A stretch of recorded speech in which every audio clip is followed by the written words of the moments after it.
Kochi പുറംകടലിൽ MSC എൽസ-3 കപ്പൽ മുങ്ങിയതിൽ police കേസെടുത്തു. കപ്പലുടമയ്ക്കും ജീവനക്കാർക്കുമെതിരെയാണ് fort Kochi police കേസെടുത്തിരിക്കുന്നത്. കപ്പൽ മുങ്ങിയതിനെ തുടർന്ന് ഇതിലുണ്ടായിരുന്ന പ്ലാസ്റ്റിക് അവശിഷ്ടങ്ങൾ കാരണം പരിസ്ഥിതിക്ക് നാശമുണ്ടായെന്ന് FIR-ൽ പറയുന്നു. CPM Ambalappuzha area secretary C. ശ്യാംജിയാണ് പരാതിക്കാരൻ. കപ്പൽ അപകടത്തിൽ കേസെടുക്കാത്തതിൽ വ്യാപക പ്രതിഷേധമുയർന്നിരുന്നു.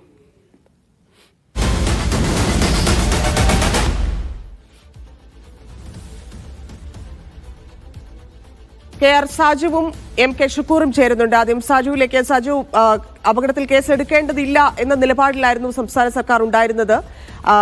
നഷ്ടപരിഹാരം മാത്രം മതിയെന്നായിരുന്നു ആദ്യ തീരുമാനം. അതുതന്നെയായിരുന്നു കേന്ദ്രത്തിന്റെയും തീരുമാനം. പക്ഷേ ഇപ്പോൾ ഇന്ന് രാവിലെ മുതൽ വരുന്ന വാർത്തകൾ നമുക്കറിയാം. ഇതിൽ അദാനി കമ്പനിയുമായിട്ടുള്ള ഈ MSCയുടെ ബന്ധത്തെക്കുറിച്ചുള്ള വാർത്തകൾ വന്നു. അതിനുശേഷമാണ് പെട്ടെന്ന് കേസെടുത്തിരിക്കുന്നത്. അത് സമ്മർദ്ദത്തിന്റെ ഭാഗമായിട്ടാണെന്നാണോ വിലയിരുത്തേണ്ടത്?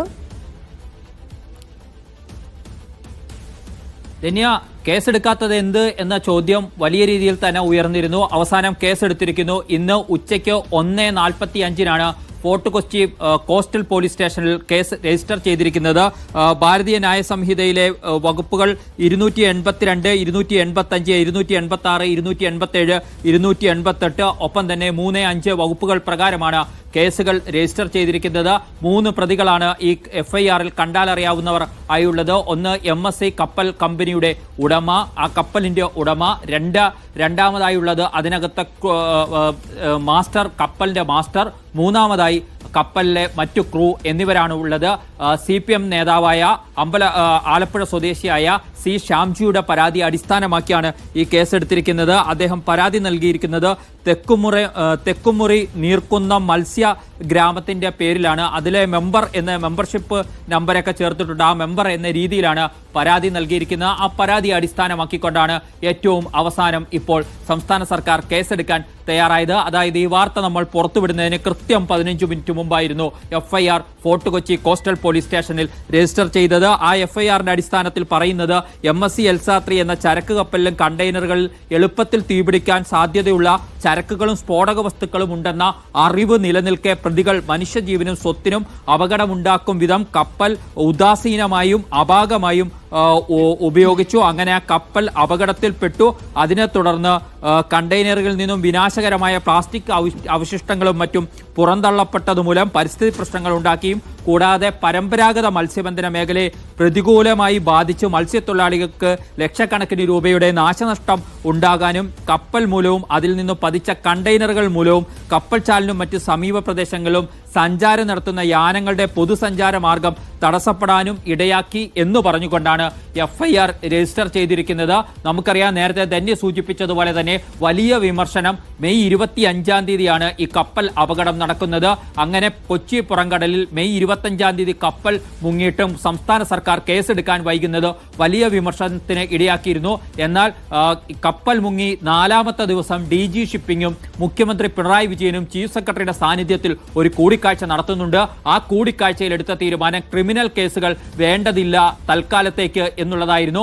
പകരം നഷ്ടപരിഹാരം വേഗത്തിൽ ലഭിക്കാനായി തെളിവുകൾ കൂടുതലായി ശേഖരിക്കുക, അങ്ങനെ കമ്പനിയിൽ നിന്ന് നഷ്ടപരിഹാരം നേടിയെടുക്കുക എന്നുള്ളതായിരുന്നു കേരളത്തിന്റെ തീരുമാനമായി എടുത്തിരുന്നത്. അതിനെ കേന്ദ്ര സർക്കാർ അനുകൂലിക്കുകയും അതിനെ പ്രകീർത്തിച്ചുകൊണ്ട് സംസാരിക്കുകയും ഒക്കെ ചെയ്തിരുന്നു.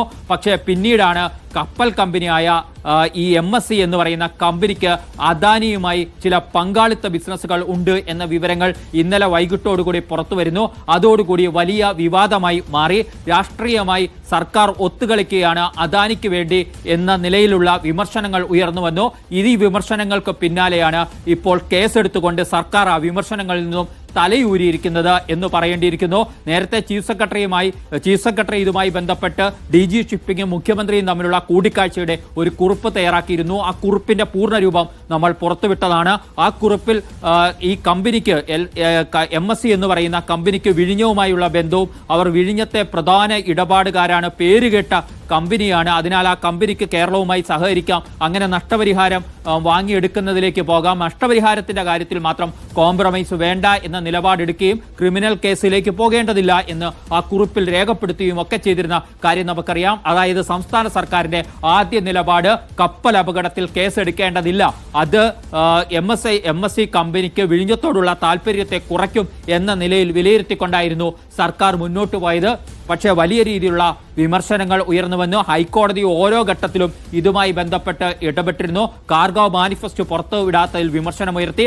ആ മാനിഫെസ്റ്റ് ഇന്ന് രാവിലെയാണ് ഔദ്യോഗികമായി പൂർണ്ണമായും 643 കണ്ടെയ്നറിലെ വസ്തുക്കൾ എന്തൊക്കെ എന്നുള്ളത് ചീഫ് സെക്രട്ടറിയുടെ അംഗീകാരത്തോടുകൂടി ദുരന്ത നിവാരണ അതോറിറ്റി വഴി സർക്കാർ ഔദ്യോഗികമായി പുറത്തുവിട്ടത്. അതിനു മുമ്പ് അനൌദ്യോഗികമായി പൂർണ്ണമല്ലാത്ത വിവരങ്ങളായിരുന്നു വന്നിരുന്നത്. ഇന്നാണ് പൂർണ്ണ വിവരങ്ങൾ വന്നത്. അതിനു പിന്നാലെയാണ് ഇന്ന് ഉച്ചയ്ക്ക് 1:45 FIR രജിസ്റ്റർ ചെയ്തിരിക്കുന്നത്. വലിയ രീതിയിലുള്ള വിമർശനങ്ങൾക്ക് ശേഷമായിരുന്നു സർക്കാർ അപ്പോഴൊക്കെ സ്വീകരിച്ചിരുന്ന, അനൌദ്യോഗികമായെങ്കിലും സ്വീകരിച്ചിരുന്ന ഒരു പ്രധാനപ്പെട്ട കാര്യം കേരളത്തിന്റെ അധികാര പരിധിക്ക് പുറത്താണ് എന്ന രീതിയിലൊക്കെ ആദ്യഘട്ടം മുതൽ പ്രചരിപ്പിക്കാൻ ശ്രമിച്ചിരുന്നു എന്ന വസ്തുതയാണ്. അപ്പോഴും പലരും എൻട്രിക്ക ലെക്സി കേസടക്കം ചൂണ്ടിക്കാട്ടിയിരുന്നു. അങ്ങനെ കേസെടുക്കാൻ കഴിയും എന്ന വസ്തുതകൾ ചൂണ്ടിക്കാണിച്ചു. മഹാരാഷ്ട്രയിൽ കപ്പൽ അപകടമുണ്ടായപ്പോൾ പിറ്റേ ദിവസം മഹാരാഷ്ട്ര സർക്കാർ കേസെടുത്ത് ചൂണ്ടിക്കാണിച്ചു.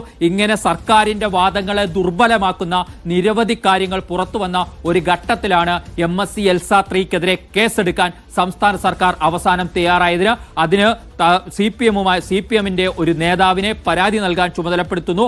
ആ പരാതിയുടെ അടിസ്ഥാനത്തിൽ ഇപ്പോൾ FIR രജിസ്റ്റർ ചെയ്തിരിക്കുന്നു. ഇനി നിയമ നടപടികളിലേക്ക് പോകാം. അപ്പോൾ സർക്കാരിനെ സംബന്ധിച്ചിടത്തോളം കേസെടുത്തില്ല എന്ന വിമർശനത്തിൽ നിന്നും തലയൂരാനും കഴിയും എന്ന നിലയ്ക്കാണ് കാര്യങ്ങൾ പോകുന്നത്. അപ്പോഴും നഷ്ടപരിഹാരത്തിന്റെ കാര്യത്തിൽ മറ്റ് തടസ്സങ്ങൾ വരുന്നില്ല. കാരണം അതിനായി നേരത്തെ തന്നെ കേരളം ഇത് സംസ്ഥാന ദുരന്തമായി പ്രഖ്യാപിച്ചിട്ടുണ്ട്. കമ്പനിയുമായി നെഗോസിയേഷൻ നടത്താൻ ഉന്നതതല സമിതിയെ ചുമതലപ്പെടുത്തിയിട്ടുണ്ട്. കമ്പനി, അതായത് MSC കമ്പനിയുമായി നേരിട്ട് സംസാരിക്കുന്നതിനുള്ള നോഡൽ ഓഫീസറായി സംസ്ഥാനത്തിന്റെ ദുരന്ത നിവാരണ അതോറിറ്റിയുടെ മെമ്പർ സെക്രട്ടറിയെ നിയമിച്ചിട്ടുണ്ട്. മാത്രമല്ല പരിസ്ഥിതി ഉണ്ടാക്കുന്ന മേഖലയ്ക്കുണ്ടാക്കുന്ന നാശനഷ്ടങ്ങളെക്കുറിച്ച് പഠിക്കാനായി മറ്റ് സമിതികൾ രൂപം നൽകിയിട്ടുണ്ട്. അങ്ങനെ വിദഗ്ധരുടെ സമിതികളെ രൂപം നൽകി സർക്കാർ മുന്നോട്ട് പോകുന്നുണ്ട്. നഷ്ടപരിഹാരവുമായി ബന്ധപ്പെട്ട ക്ലെയിമിന്റെ കാര്യത്തിൽ ക്രിമിനൽ കേസ് വരുന്നത് ഒരു തടസ്സമല്ല എന്നത് വസ്തുതയും അവിടെ ബാക്കി നിൽക്കുന്നു.